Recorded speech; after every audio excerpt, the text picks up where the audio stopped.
And you trust my life is in your hands. Jesus, Jesus, you are the miracle working God. You are the God who is and is to come. Jesus, Jesus, Jesus.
Parce que tu es le Dieu qui a parlé, qui parle et qui parlera.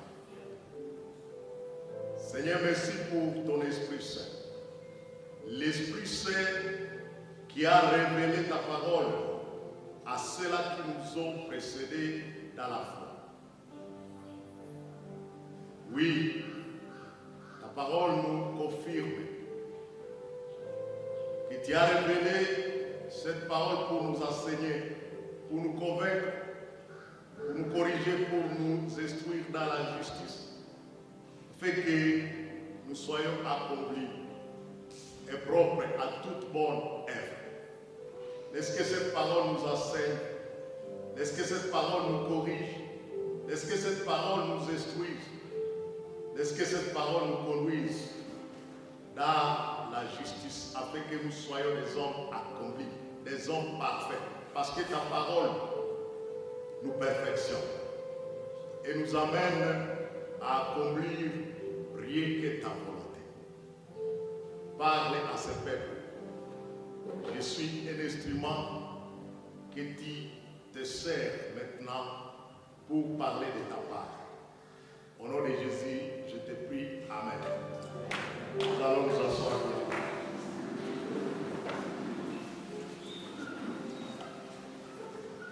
Que la paix de Dieu soit avec vous tous. Amen. À ce jour, le Seigneur a mis à nous un message que nous voulons trouver dans les livres des psaumes. Nous sommes au psaume 125. Je vais vous demander de lire avec moi, d'ouvrir avec moi, psaume 125. Premier jusqu'au dernier verset. La parole du Seigneur nous dit ce qui suit. Cantique des degrés. Ceux qui se confient en l'Éternel sont comme la montagne de Sion. Elle ne chassait point, elle est affermie pour toujours. Les montagnes entourent Jérusalem. Et si l'Éternel entoure son peuple de maintenant et à jamais, car le sceptre de la méchanceté ne restera pas sur les lots des justes, afin que les justes ne tendent pas leurs mains vers l'iniquité. Éternel, répand tes bienfaits sur les bons c'est dans le cœur est droit. Mais ceux qui s'engagent dans les voies détournées, que l'Éternel les détruise avec ceux qui font les mal. Que la paix soit en Israël, et je peux dire que la paix soit au Congo, parole du Seigneur. Bien-aimés, ce matin, ou cet avant-midi, nous voulons parler d'un thème intitulé « L'Éternel est rempart pour son peuple ». Et à partir de ce thème ici, nous allons présenter une petite introduction. Après, nous allons définir les concepts rempart. Et ensuite, nous allons parler de la confiance dans la sécurité divine. Ensuite encore, nous allons parler de la confiance dans les promesses de Dieu. Et enfin, nous allons parler de la confiance dans la prière, comme nous allons le découvrir dans ces passages que nous venons de lire. Et avant toute chose, je voudrais introduire ce message à ces mots. Vous devez savoir que les psaumes ici, c'est parmi les psaumes que nous appelons les psaumes de montée ou les psaumes de degré. Et les psaumes suivants, les psaumes que nous venons de lire, fait référence à une domination étrangère oppressive. Donc pour dire quoi, celui qui a chanté ces psaumes, il était en train de présenter une domination étrangère qui oppressait les peuples du Seigneur. Il ne faut pas oublier que les Israélites ont été persécutés au point que chacun a choisi son cas. Et parmi les Juifs, parmi les Israélites, nous voyons d'un côté certains qui sont restés fidèles et qui sont demeurés dans leur foi. Et de l'autre côté, nous voyons ceux qui ont cherché, quand il y avait une oppression étrangère, il y avait ceux-là qui s'accommodaient, ou à d'autres termes, qui prenaient les mœurs, ou qui s'accommodaient aux circonstances, c'est-à-dire ceux qui devraient prôner ou bien prendre les mœurs de l'occupant, et quand ils se penchaient vers la nation qui les opprimait, ils abandonnaient le culte de l'Éternel. Et c'est ça ce que je peux donner comme une introduction à ce psaume. Donc c'est un psaume qui est chanté par quelqu'un qui voit une oppression du peuple. Et à cause de l'oppression, il y a eu des camps dans le peuple du Seigneur. Il y a ceux-là qui sont restés fermes et intègres à leur Dieu, à Yahweh, mais une autre catégorie de gens s'est tournée vers les peuples. Ils ont pris les mœurs de peuples qui venaient les opprimer. Et c'est dans ce contexte que ce psaume ici a été chanté. Et je crois que ce psaume ici est actuel aussi pour nous. Parce que c'est que nous constatons toujours, quand il y a une difficulté qui arrive dans la vie, ça peut être dans la famille, ça peut être même dans l'église comme l'église Polyglosse ici, il y aura toujours des cas. Et je sais que la plupart de vous me comprennent et se rappellent de certaines situations qui ont divisé leur famille, qui ont divisé les églises et qui peuvent viser même les nations. Parce qu'il y a l'oppression. Alors, bien aimé, avant d'exploiter notre texte, permettez que je vous parle un peu de ce qu'on appelle un rempart. Un rempart, je peux dire, c'est une forte muraille ou bien une levée de terre qui forme la scène d'une forteresse ou d'une ville fortifiée. Et je peux dire ce qui suit, c'est ce qui sert de défense ou de protection. Je peux considérer par exemple les murs qui entourent cet édifice ici comme un rempart, comme quelque chose qui sert de protection pour que les bandits n'entrent pas ici, mais pour que les oiseaux qui peuvent détruire les choses qui sont ici ne puissent pas entrer, même pour que le froid ne nous arrive. Donc, un rempart, je peux dire que c'est quelque chose qui protège de tout danger, de toute intempérie. Et il faut savoir que l'Éternel, il est notre rempart, notre Dieu, il est celui qui nous protège.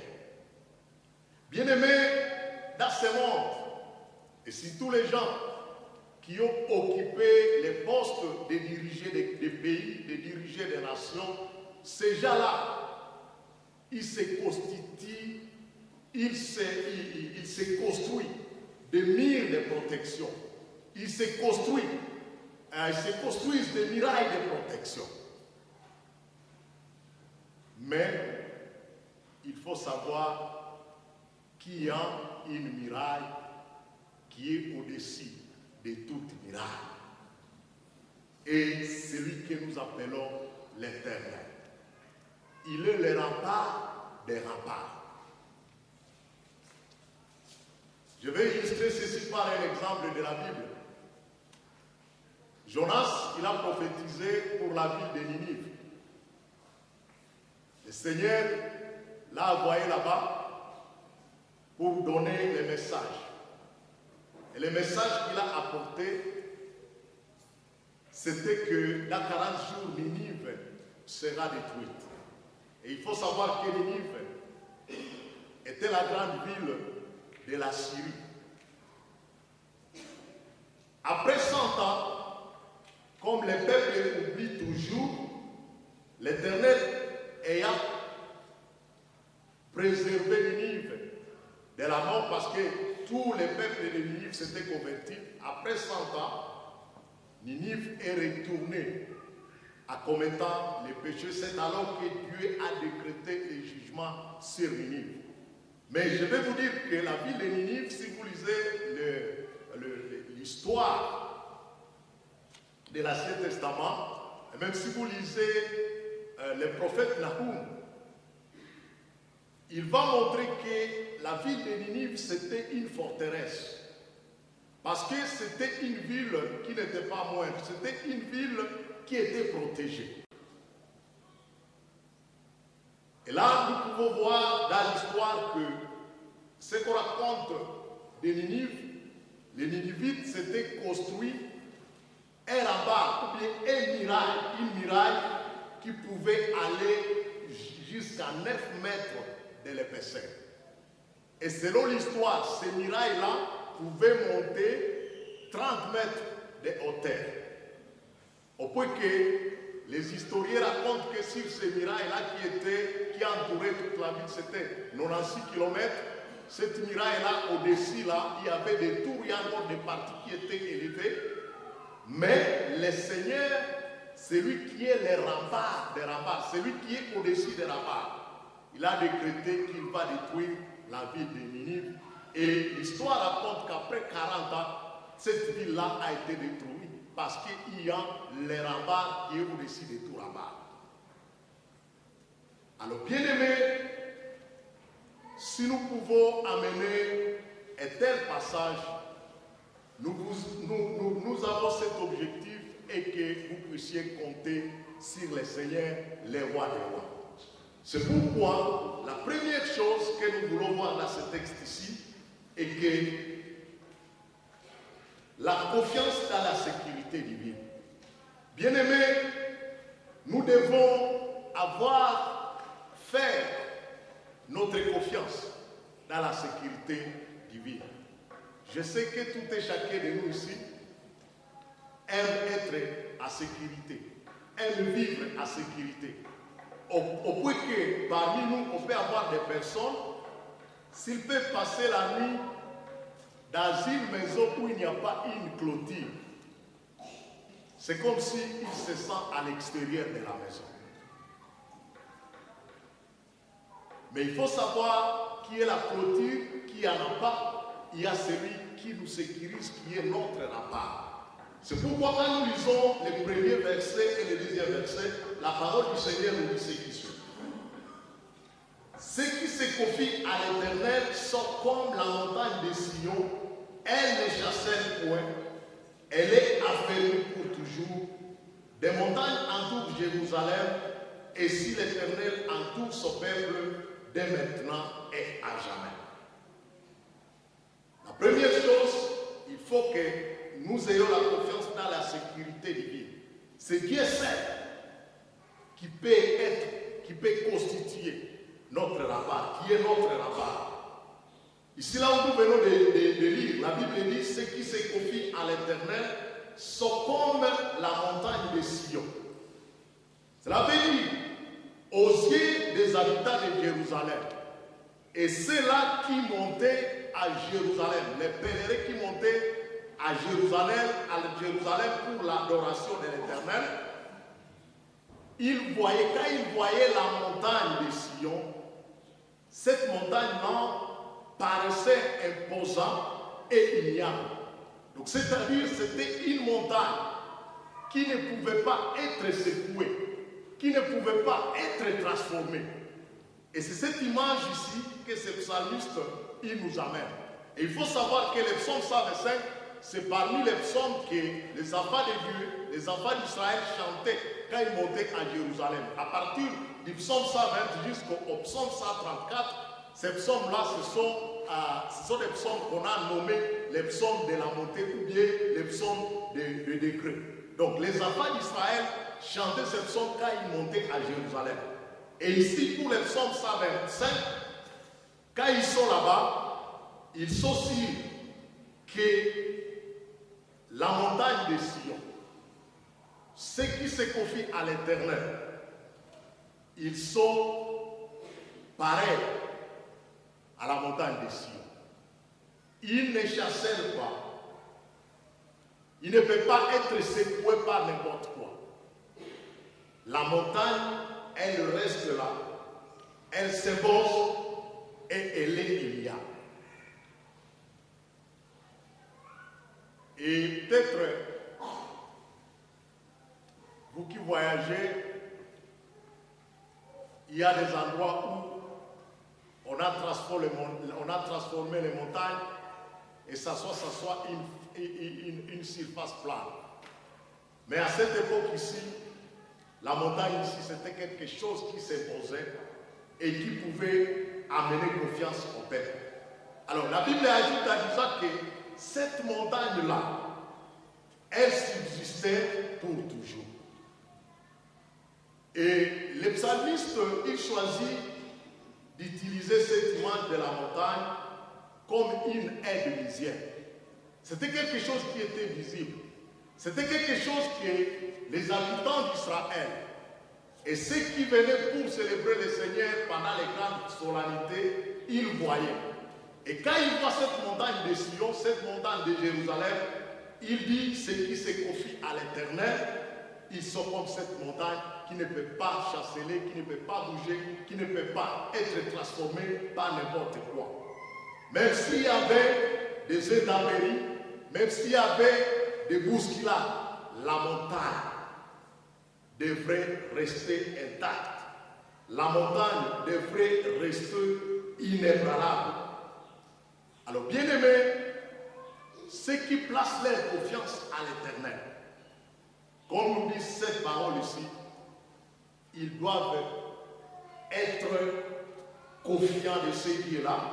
Ils doivent rester solides dans leur foi. Ils doivent rester fermes dans leur foi. Et qu'ils rencontrent quelles circonstances de la vie, ils ne peuvent pas chanceler. Ils ne peuvent pas se détourner ni de gauche ni à droite. Il faut rester ferme dans la foi. Et bien aimé, quand nous lisons Psaume 16, verset 8, ce psalmiste a dit ce qui suit, ici c'est dans la version semaine, il a dit, je garde constamment les yeux fixés sur l'Éternel, puisqu'il est près de moi, rien ne peut m'ébranler. Amen. Il dit qu'il garde constamment les yeux fixés sur l'Éternel, puisqu'il est près de moi et rien ne peut m'ébranler. Rien ne pouvait ébranler ce psalmiste ici. Rien ne peut ébranler, ne peut détruire ce qui se confie à l'Éternel. Ceux qui placent leur confiance à ce Dieu-là, qui est le rempart des remparts. Et les croyants aujourd'hui peuvent avoir cette même assurance. Pour nous qui croyons en ce Dieu-là, pour nous croyons au Dieu créateur, je crois que ce message ici nous interpelle et que nous devons avoir confiance à ce Dieu-là qui nous assure notre protection. Mais à part cela, au verset 2, il dit ce qui suit. Des montagnes entourent Jérusalem, et si l'Éternel entoure son peuple dès maintenant et à jamais. Bien-aimés, comme des montagnes entouraient les pèlerins, comme les montagnes entouraient les habitants de Jérusalem, comme les montagnes entouraient la ville de Jérusalem. C'est de cette manière-là que l'Éternel entoure son peuple. Le grand pasteur, moi je n'ai jamais été à Jérusalem, mais au moins vous avez eu cette occasion. Même s'il y a des petites chaînes de montagnes, mais je crois que vous avez contemplé que Jérusalem était entourée de cette chaîne de montagnes. Parce que c'est la parole du Seigneur. Bien-aimés, nous avons besoin de la protection du Seigneur. Et c'est seulement le Seigneur qui peut nous protéger.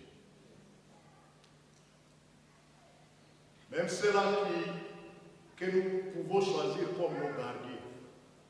Ce qui est vrai, celui qu'on garde, il ne peut pas connaître ce qui se passe dans le cœur de son gardien. Parce que l'homme n'est pas capable de sonder les faits fonds ou les rêves de l'autre homme. Je ne peux pas découvrir ce que vous êtes en train de penser. Et ce gardien-là, il peut comploter même un plan machiavélique contre toi. Parce que vous ne connaissez pas. Mais il faut savoir que c'est lui qui nous garde. C'est vrai, il faut avoir des gardiens, on n'en discute pas, mais il faut savoir que comme le Seigneur a dit, si je ne garde pas la ville, ceux qui veillent sur la ville travaillent avec. Bien-aimés, nous devons nous confier à ce Dieu-là, qui peuvent nous garantir la sécurité. Et ici, c'est une belle image pour illustrer la protection et la sécurité dont jouissait la nation d'Israël. Il faut savoir que la protection de Dieu est impérissable qu'elle est montagne. Et il peut résister à toutes les tempêtes de la vie et nous offrir un refuge pendant que les tempêtes nous arrivent. Nous devons donc faire confiance à notre Dieu. Autre élément que nous voyons dans ce texte ici, c'est la confiance dans les promesses de Dieu. L'homme de Dieu qui nous a nourris les dimanches passés, il nous a parlé de la fidélité de Dieu à ses promesses. Bien aimé, ce que Dieu dit, cela finit par s'accomplir. Quand nous lisons Jérémie 12, la parole de Dieu nous dit ce qui suit. L'Éternel se tient derrière sa parole pour l'exécuter. Dieu ne peut pas jouer avec la parole comme on peut jouer avec un stick de bois. il est fidèle à ce qu'il dit. Quand nous lisons les versets 3, la parole de Dieu nous dit ce qui suit. Car les sceptres de la méchanceté ne restera pas sur les lots des justes, afin que les justes ne tentent pas les mains vers l'iniquité. Bien-aimés, il faut savoir que l'histoire d'Israël n'a pas été un long fleuve tranquille, où nous pouvons dire que l'histoire d'Israël n'a pas été les laits et les miens. Israël a enduré des oppressions violentes, comme nous pouvons citer l'esclavagisme en Égypte, l'oppression des nations étrangères à l'époque du livre des juges, mais aussi l'exil. Imaginez quand le Seigneur avait dit à Abraham que la nation, vos descendants, ils vont aller dans un pays étranger et les peuples où ils iront les opprimera pendant 400 ans. Bien-aimés, 400 ans de souffrance n'est pas une petite période. L'exil aussi a duré 70 ans. Les oppressions qui venaient des nations étrangères à l'époque des juges, ils ont duré aussi des années et des années. Et vous savez, dans la nature humaine, quand l'homme souffre, même 2 minutes, 1 minute, il oublie tous les bienfaits de l'Éternel. Et pendant 400 ans, 70 ans, et plus d'années dans les livres des juges, le peuple du Seigneur a souffert. Alors, ce psaume rappelle aussi qu'aussi longtemps qu'Israël se confiera dans l'Éternel, l'Éternel accomplira ses promesses avec son peuple. Alors, ici, au verset 3, ici, je peux dire que c'est une bonne nouvelle pour le peuple d'Israël. Parce que la parole de Dieu nous dit, les sceptres de la méchanceté ne restera pas sur les lots des justes. Bien-aimé, le méchant peut sembler triompher. Le méchant peut sembler être au-dessus. Mais il faut savoir qu'il agit aussi sous le contrôle de l'Éternel. Parce que l'Éternel, il contrôle tout cela. Même le diable, il est au contrôle de l'Éternel. Souvenez-vous que dans l'histoire de Job, l'Éternel a dit ce qui suit au diable. Il dit, touche même la santé, touche tout ce que Job est, mais ne touche pas sa vie.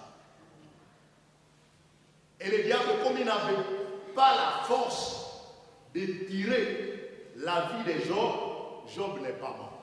Parce qu'il agissait sous le contrôle de Dieu. Et bien aimé,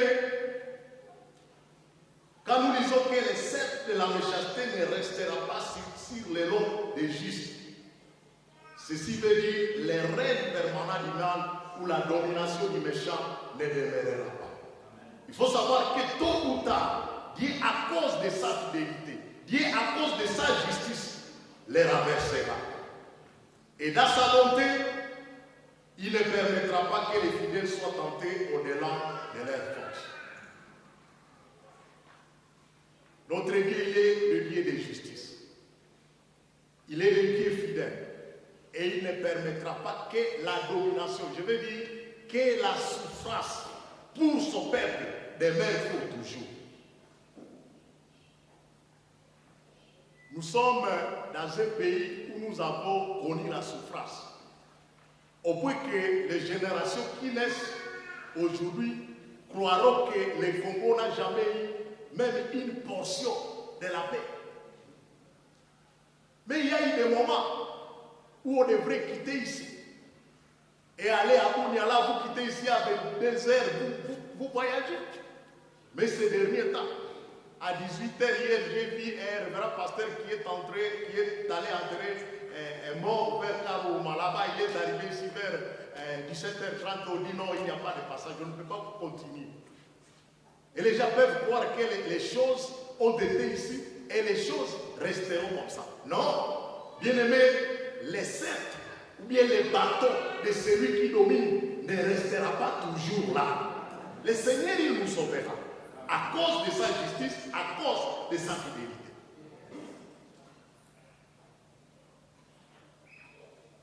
Sur des réseaux sociaux, nous lisons des choses, que cela soit vrai, que cela soit faux. Les plans machiavéliques que les hommes ont sur ce pays. On dit la partie à partir de Kanyamanga jusqu'à Arbre. Cette partie-là, on va annexer au Congo, en Ouganda. De Kanyabayonga jusqu'à une partie du sud Kivu, on va annexer au Rwanda. Partir de là, on vira jusque là, vers Kalemi, on va annexer au Burundi. Et je me dis, ça ce sont des hommes, ce n'est pas Dieu qui planifie cela. Mais si Dieu est dans ce plan-là, ça va réussir. Et si Dieu n'est pas dans ce plan-là, ça ne peut pas réussir, même qu'il neige, qu'il pleuve. Si Dieu n'est pas dans ce plan-là, ça ne peut pas réussir. Et ce qui m'étonne est qu'on passe beaucoup à annexer le sol sans passer à annexer l'homme que Dieu a créé à son image. On voit les richesses plus que l'homme qui habite cette terre.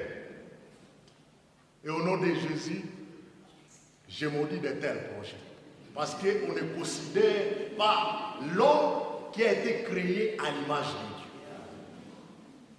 Dieu. Bien-aimés, les choses ici, les concepts de carnage, je pouvais penser que c'est un terme qu'on trouve dans les dictionnaires profanes. Mais c'est un terme qui se retrouve dans la Bible. Dans la Bible, il y a eu des carnages, il y a eu des tueries massives. Mais le Seigneur, c'est lui qui a parlé du carnage autrefois. Même si nous écoutons les termes carnage, ce qu'il a fait d'autrefois, il peut le faire aussi pour nous aujourd'hui. Les terroristes que nous voyons ici, il ne faut pas penser.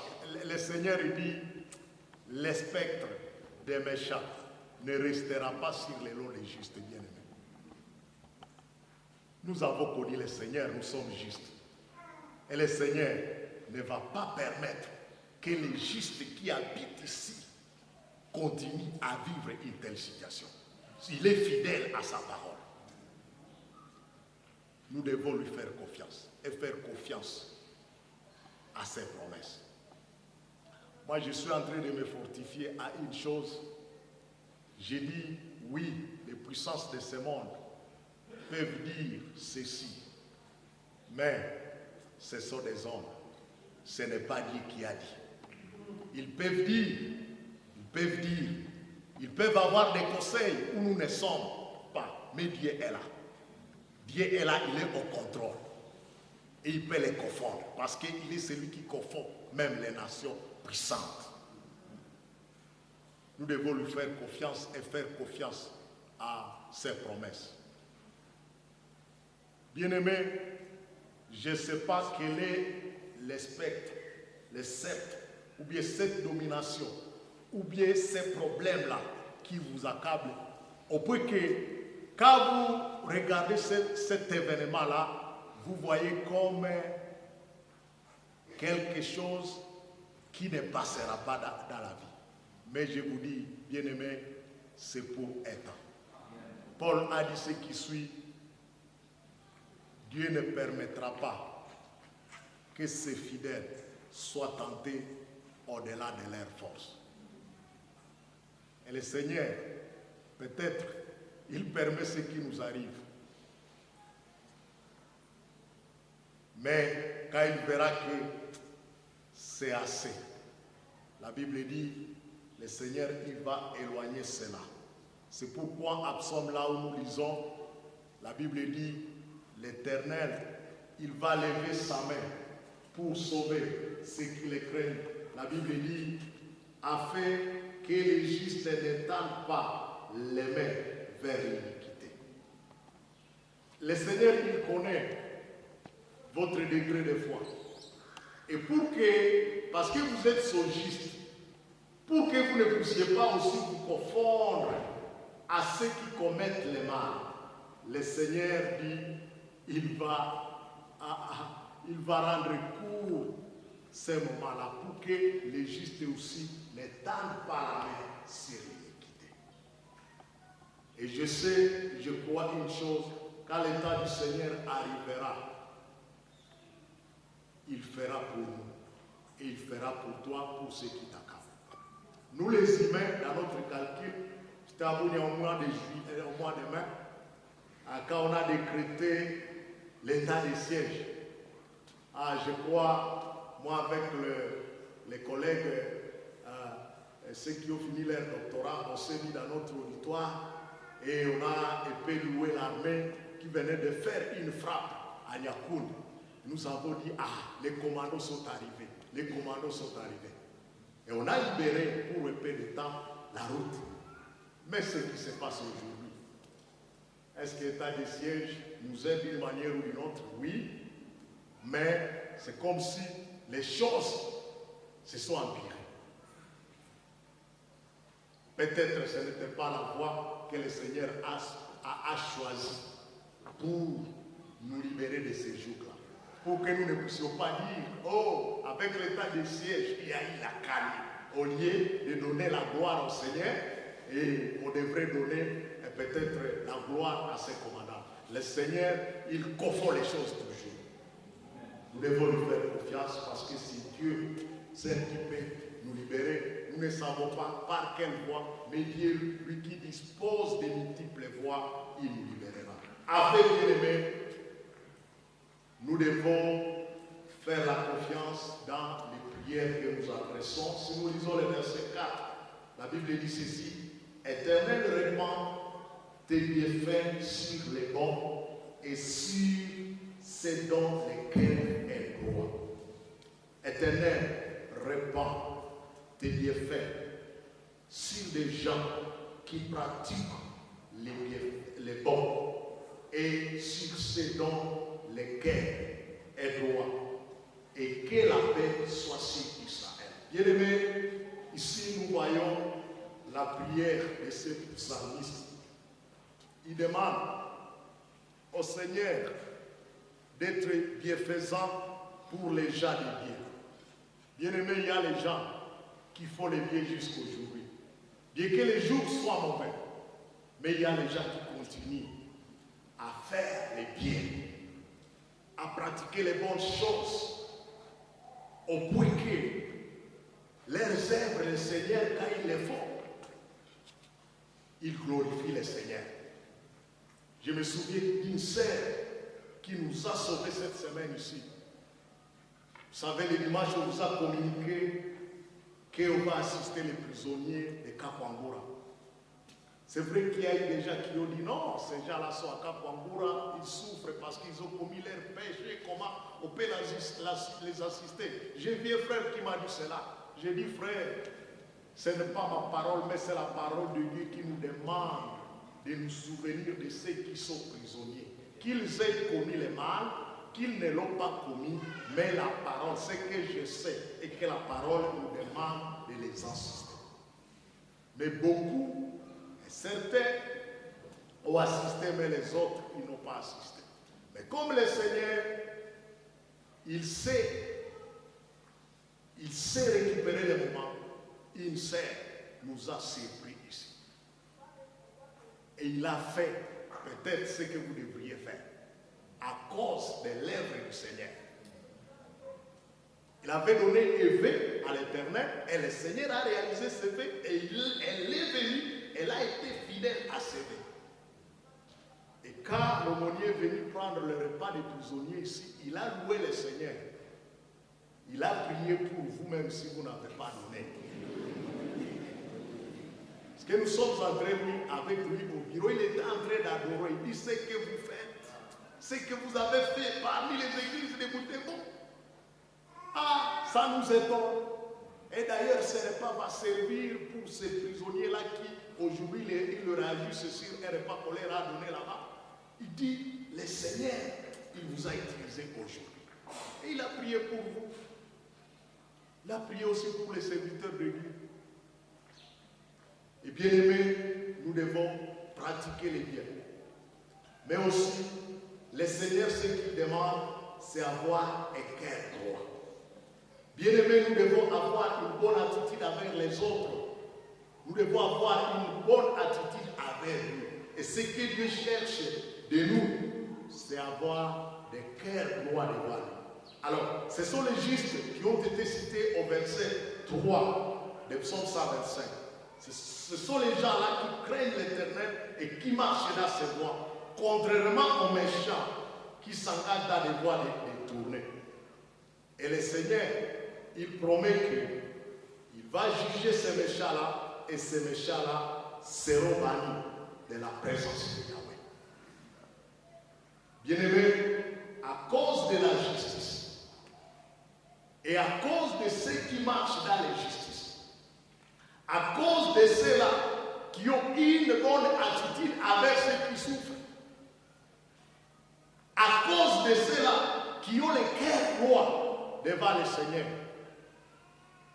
le Seigneur, il peut exaucer nos prières. Et je crois que c'est ça le dernier cadeau que le Seigneur demande de nous qui sommes Congolais et nous qui habitons à l'est de la République démocratique du Congo. Le Seigneur, il veut que nous puissions pratiquer la justice. Le Seigneur, il veut que nous puissions être droits envers nos semblables. Est-ce que, bien aimé, quand toi, tu peux retourner à toi-même? Est-ce qu'on peut te voir droit? Est-ce que tu marches dans la droiture devant ton semblable? Est-ce que ton cœur est droit devant ton semblable? Est-ce que ton cœur est droit devant Dieu?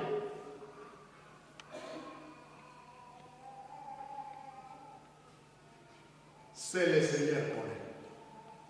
Mais peut-être vos actes peuvent vous montrer que ton cœur n'est pas droit et devant tes semblables et devant Dieu.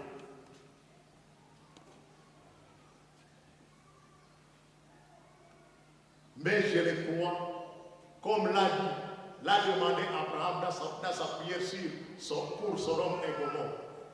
Il a dit au Seigneur, si tu trouves 50 justes, est-ce que tu vas détruire Sodome et Gomorrhe? L'Éternel a dit non. Abraham s'est dit, c'est comme si le nombre est encore élevé. Je peux descendre. 45, le Seigneur a dit non. 40, le Seigneur a dit non, je ne peux pas détruire. 30, juste, le Seigneur a dit non, avec 30, je ne peux pas détruire Sodome et Gomorrhe. 20 juste, le Seigneur a dit avec 20 juste, je ne peux pas détruire. Et Abraham a dit, cette fois-ci, je parle la dernière fois. Si tu trouves 10 justes, est-ce que tu vas détruire Sodome et Gomorrhe? Et l'Éternel a dit, même avec 10 justes, je ne détruirai pas Sodome et Gomorrhe. Pasteur de servir Dieu. Et nous sommes justes dans nos familles. Nous sommes justes dans nos offrandes. Est-ce que nous sommes justes avec nos ouvriers? Ou nous sommes égoïstes? Moi j'étais aide chauffeur dans un ministre 10, c'était les années 90, 96. Mais je voyais on faisait entrer beaucoup d'argent pour notre boss, mais quand il nous traitait, c'était dans l'injustice. Parce que j'étais chauffeur, c'est moi qui manipulais l'argent. J'amène des millions à mon patron, mais c'est pour lui quand il va me traiter, c'est avec des miettes. J'ai dit, ça c'est la justice. Est-ce que nous sommes justes? Ce que demande le Seigneur, ce sont des hommes justes. Ce sont des hommes qui ont le cœur droit envers lui. Et la dernière prière, et c'est la prière que nous pouvons faire, il dit que la paix soit sur Israël. Bien aimé, ce que les Congolais demandent, et que la paix. Et on ne peut pas avoir un pays qui prospère ou qui se développe quand il n'y a pas la paix. Jamais. Mais il faut savoir qu'il y a des pays qui sont passés là où nous sommes et aujourd'hui, ils ont la paix. Ici à côté, vous pouvez vous promener la nuit. Mais il faut penser au temps de Idi Amin. Il y avait aussi des convois ici. Ne pensez pas que les convois, c'est la matière qui commence. Il y avait ailleurs aussi des convois. Mais aujourd'hui, vous pouvez aller là-bas. Bien sûr, il y a des malfaiteurs aussi. Mais quand vous voyagez, vous sentez que vous pouvez construire même au fait pour votre maison. Vous habitez là-bas, personne ne viendra vous déranger. Mais qui est contraire ici, si vous n'êtes à ville, si vous n'êtes pas à ville, c'est la souffrance. Essayez de construire vers les périphéries et que les gens constatent que vous avez l'argent. On va vous visiter là. On va vous visiter là. Et c'est ça la souffrance. Que le Seigneur nous aide à avoir le cœur juste devant lui. C'est alors qu'il pourra faire quelque chose pour nous. Vous devez encore revoir votre façon d'être parmi les hommes et d'être auprès du Seigneur. Que le Seigneur bénisse sa parole. Amen.